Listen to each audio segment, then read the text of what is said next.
Hi, I'm Madi Martinez, and we're here to talk about Chapter 7 of The Artist's Way. It's called Recovering a Sense of Connection. This week is about excavating areas of genuine creative interest as you connect with your personal dreams. This week I did my pages 7 days. Artist Day, I had 3 days where I was all alone with myself with severe period pain, but I don't think I consciously had one, even though I was alone and by myself for about 3 days during the day. I was mostly in pain, but I did work on initiating a speaking practice, and I sat with myself and I worked for 10 minutes 3 days out of this week to practice kind of speaking stream of consciousness to camera, kind of like morning pages. And I posted it on YouTube.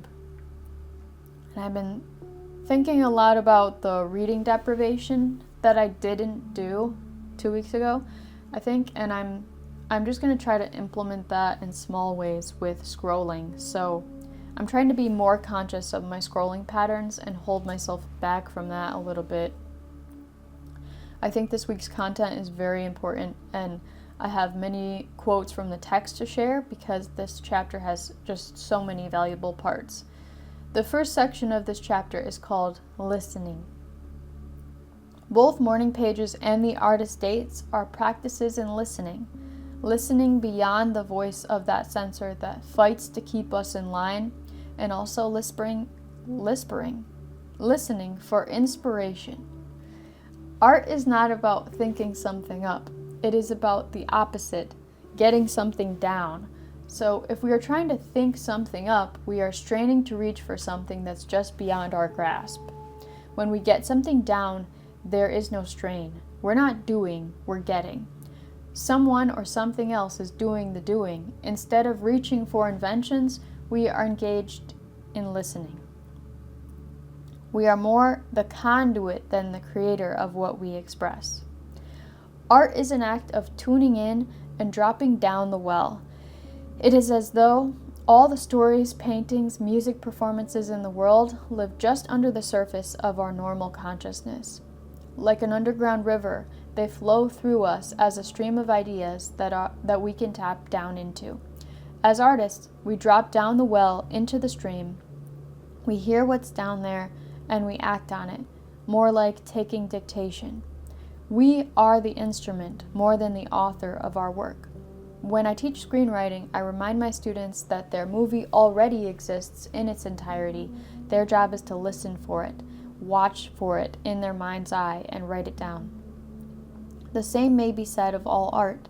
If painting and sculptures wait for us, then sonatas wait for us. Books, plays, and poems wait for us too. Our job is to simply get them down. To do that, we drop down the well. Julia also describes this like listening to radio waves that are being broadcasted and learning how to hear the desired frequency on request. The minute you are willing to accept the help of this divine collaborator, you will see useful bits of help everywhere in your life. These are synchronicities. You will hear the dialogue you need, find the right song for the sequence, see the exact paint color you almost had in mind, and so forth. You will have the experience of finding things, books, seminars, tossed out stuff that happen to fit with what you are doing. Even though I read this my first round, I completely forgot to be conscious of the listening. I pride myself in being a good listener to humans, but I'm not listening for the ideas as much as I could be. I have all of these notebooks.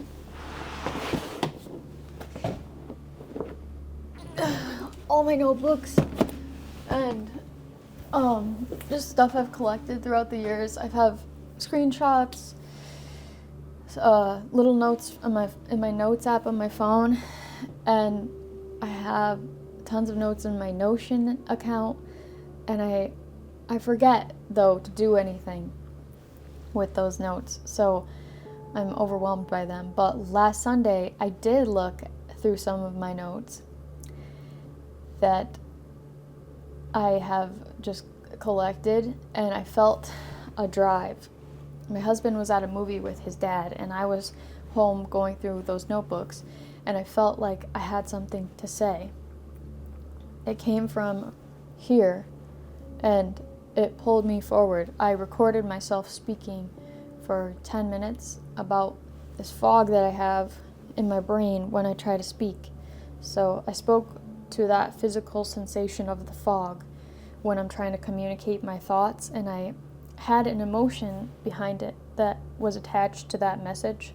So that ended up being very successful on TikTok. I got a lot of reach, and I immediately got a lot more comments than I usually do. And the subsequent days, I tried to recreate that same magic, but it didn't land like it did that first day that I felt the pull, like okay, yeah, I've got something. Like, it's almost like I couldn't hold myself back from trying to get it out, that urge. So I was frustrated that I couldn't make that happen again when I wanted to. I want to be able to hear that desired frequency on request, like Julia described in this section. So I'm going to be more conscious of the listening. So maybe I did have an artist date on Sunday. I just forgot about it when I was going through my notebooks. The next section is called Perfectionism. Perfectionism has nothing to do with getting it right. It has nothing to do with fixing things. It has nothing to do with standards. Perfectionism is a refusal to let yourself move ahead. It is a loop, an obsessive, debilitating, closed system that causes you to get stuck in the details of what you are writing or painting or making, and to lose sight of the whole. We correct our originality into a uniformity that lacks passion and spontaneity. Do not fear mistakes, Miles Davis told us. There are none. The perfectionists fix one line of a poem over and over until no lines are right. The perfectionist writes, paints, creates with one eye on her audience. Instead of enjoying the process, the perfectionist is constantly grading the results. For the perfectionist, there are no first drafts, rough sketches, warm-up exercises. Every draft is meant to be final, perfect, set in stone. Perfectionism is not a quest for the best. It is a pursuit of the worst in ourselves, the part that tells us that nothing we do will ever be good enough, that we should try again. A painting is never finished. It simply stops in interesting places. A book is never finished, but at a certain point, you stop writing it and you move on to the next thing. A film is never cut perfectly, but at a certain point, you let go and call it done. This is a normal part of creativity, letting go. Perfectionism has held me back in so many ways throughout my life, feeling like I can't try or start something because I know that I will be bad at it and that I will make mistakes. We cannot be good at anything until we are willing to be bad at it. We have to move through that uncertainty and those shameful feelings that come with knowing that what you're doing is not the best and that it could be to your standards. I had severe gym phobia from going to public school, where being a jock was an acclaimed thing to be, and I couldn't allow myself to try sports because I knew that I would make a mistake. Because I played basketball when I was in like first grade, and I shot in the wrong basket because I didn't understand the rules, and people laughed at me, made fun of me for what felt like way too long, and I was like, fuck this, I don't want to do this.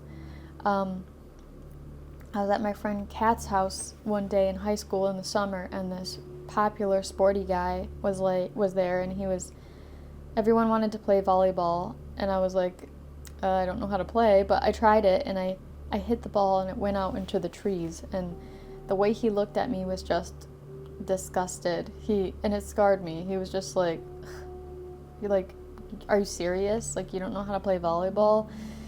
And so it was just like moments like that where it's clear, like, if you don't know what you're doing, then you need to just shut up, get out of the way, don't even try if you're not going to be good at it. So little things like that just it's like slivers in me. I had a boyfriend my freshman year of high school, and I was so crazy about him, and he was 2 years older than me.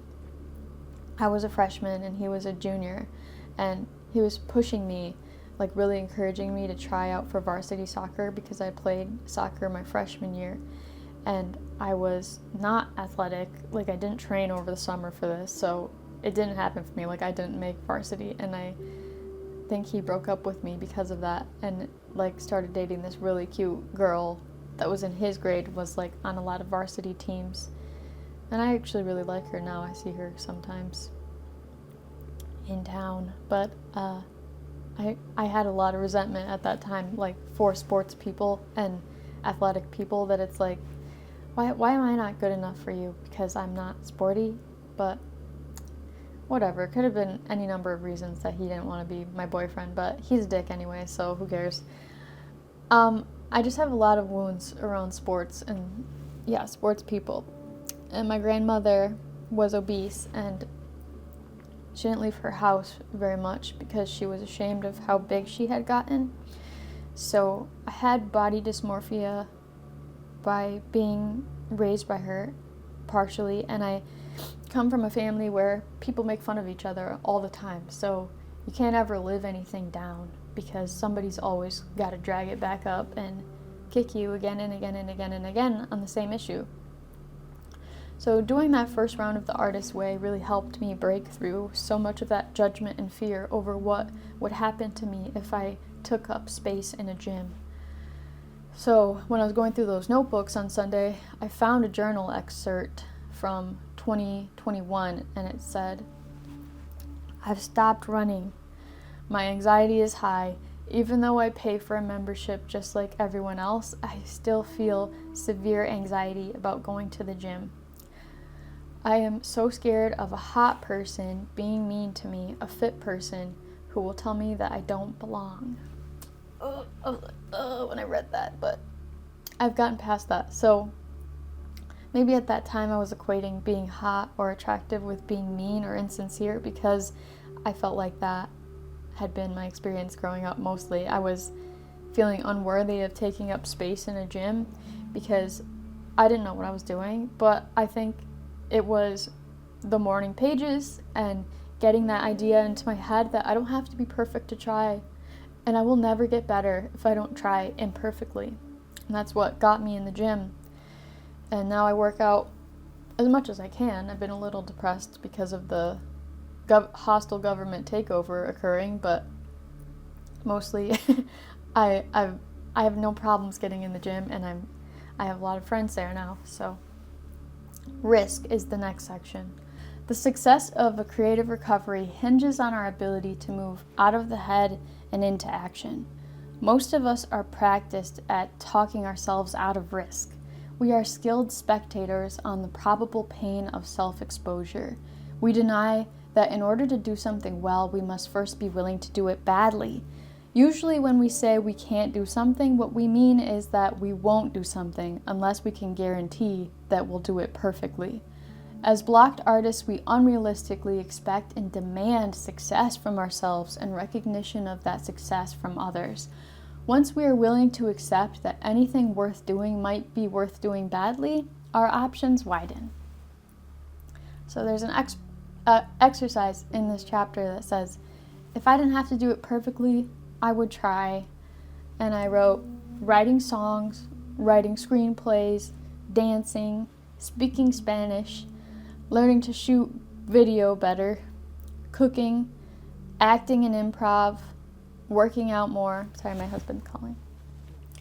Calisthenics, playing instruments, reading books, coaching, a documentary project that I keep thinking about for my students, and a podcast for my students.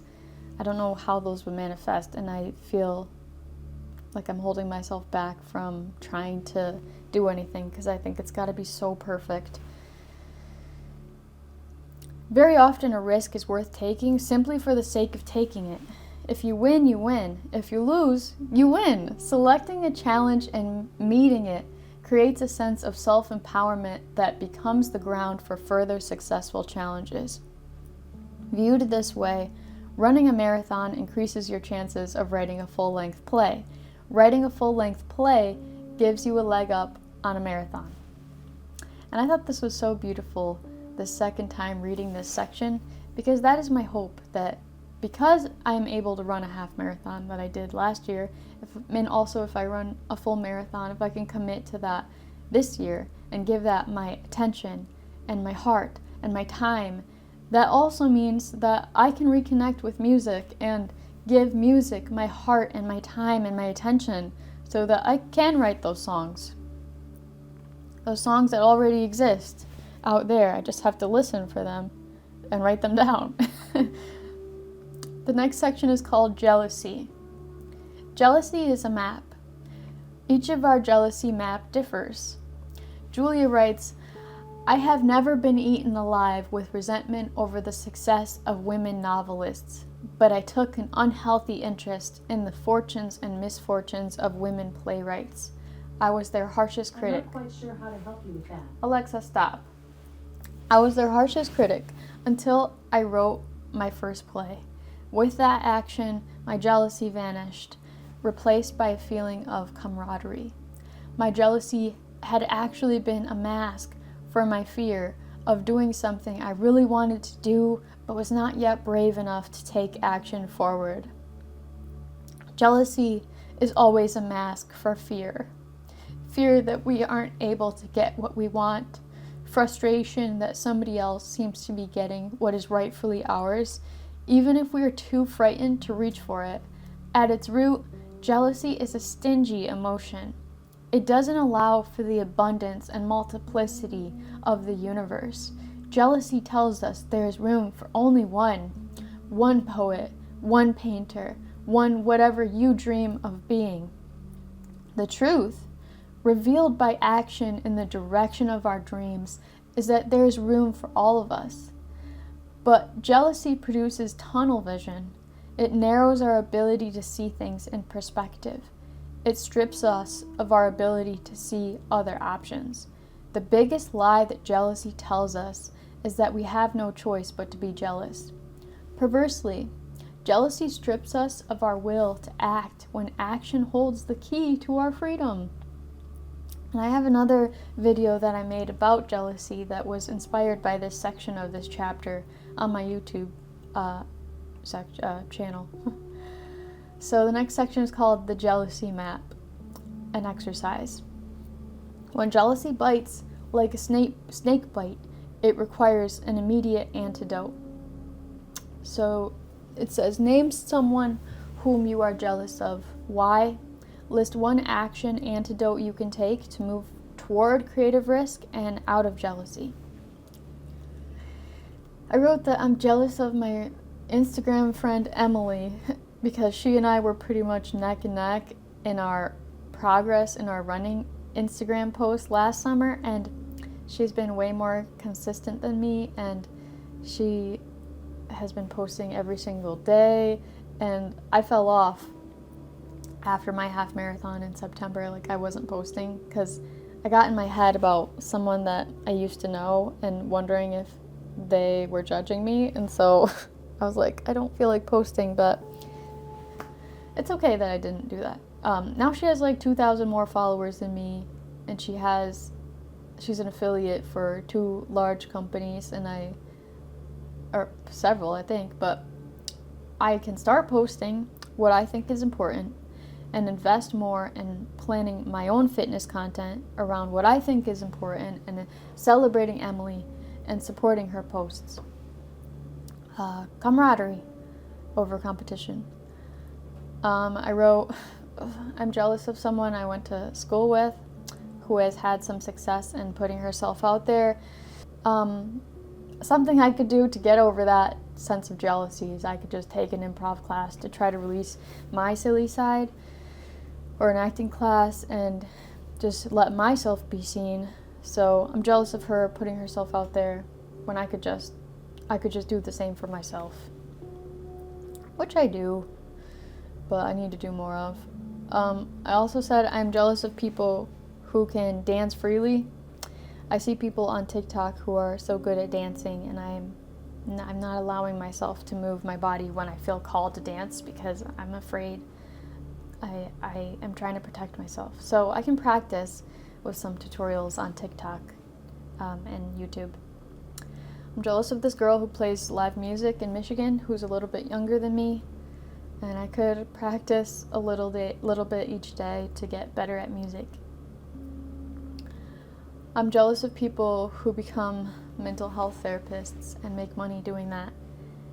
And I can read more books and possibly apply to a college for that, but I don't really want to go into debt because there's a lot of coaching programs like somatic experiencing with Peter Levine or the polyvagal trainings that Stephen Porges offers, or some kind of Feldenkrais training I could do. I feel called towards practices of mind-body connection, and I feel jealous of people able to explore that because I feel like I need to be perfect before I can dip into that, and I don't know how anyone has the audacity to think that they have something to offer in that space. Like, when is it enough? Like, when do you know enough? Even if I had the certification and the education, like, I'm a certified personal trainer, I'm not doing that because I think I have to be perfect. And I have to, like, I'm not practicing because I think it has to be perfect, and I'm not ready to do that. So it's like I don't feel like I even, because you can't know everything. So how can someone feel worthy of that work? Is like, I don't know how to get to that point. Like, I'm not saying that no one should feel worthy of that work. I'm just saying I don't know how to get there. So I could maybe ask ChatGPT, what can I do about that? And what is the smallest step I could take in that direction?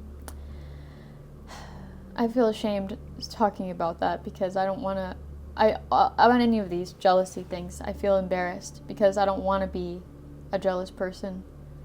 The section finishes with, even the biggest changes begin with small ones.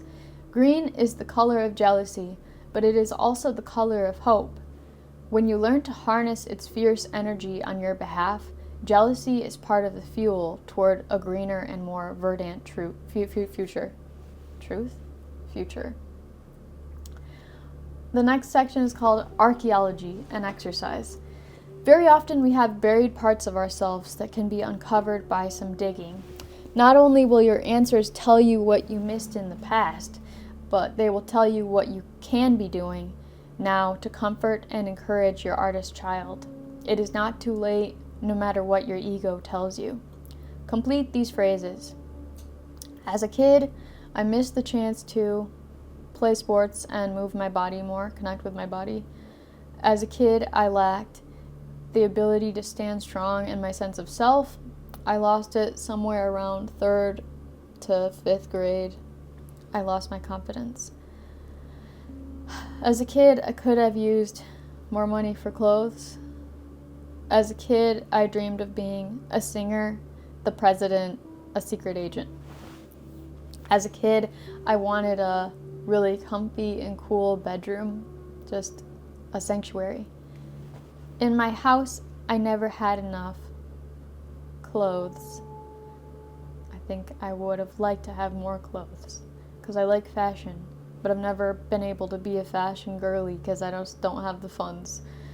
As a kid, I needed more attention. I am sorry that I will never again see the land my family used to own. For years, I have missed and wondered about where the magic of play went. Like, I used to be able to play Barbies, play house, make believe, and where does that go? Just gets conditioned out of you? Your brain changes? I don't know. I beat myself up about the loss of more of my childhood photos or keepsakes when I was a teenager. I would have liked to hold on to more of those. And at the time you think, oh, I don't need this. But then later you're like, oh, wish I had more from that time. Because I remember the photos, I just don't have them. I have a loyal friend in my sister Nina. One thing I like about my town is it's quiet and calm mostly. I think I have a nice I said voice, but voice is something I really struggle with being able to use. But I've been told I have a nice voice. I think I have a nice voice. I just don't know how to give myself permission to use it sometimes. Writing my morning pages has shown me I can try and be imperfect and that everything is going to be okay. I'm taking a greater interest in history. I'm reading A People's History of the United States, and I'm 2 chapters in. I'm starting the 3rd chapter. I believe I'm getting better at taking care of myself. My artist has started to pay more attention to fashion. I really like fashion. I just don't know how to implement it. Like I dress kind of tomboyish, but maybe that's my fashion. I don't know. I like to dress a little girlier, but it's uncomfortable for me. My self-care is crucial. I need to be taking care of myself. I feel more capable and inspired lately. Possibly my creativity is more accessible than I thought. So tasks. First task says, make this phrase a mantra. Treating myself like a precious object will make me strong. Post it where you will see it daily. She says, give yourself a timeout to listen to one side of an album just for joy. A little artist mini date. Take yourself into a sacred space, a church, a library, a synagogue, a grove of trees, and allow yourself to savor the silence and healing solitude. I do feel that when I go in the sauna. The sauna is a quiet place. The sauna is a sacred place.